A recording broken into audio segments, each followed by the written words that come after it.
Amy Sindicic here. Welcome to Idiom of the Day. Today's idiom is to cut your losses.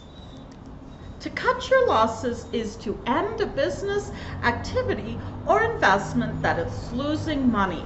Let me give you some examples of how it's used.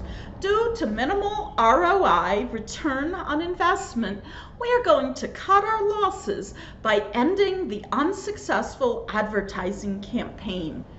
Despite having spent so much on R&D, research and development, the company decided to cut its losses and end the production of the new but unpopular product. Today's idiom is to cut your losses, to end a business activity or investment that is losing money. Today's idiom is taken from 505 Business Idioms and Phrasal Verbs by Clare Whitmell. The link to Amazon is provided.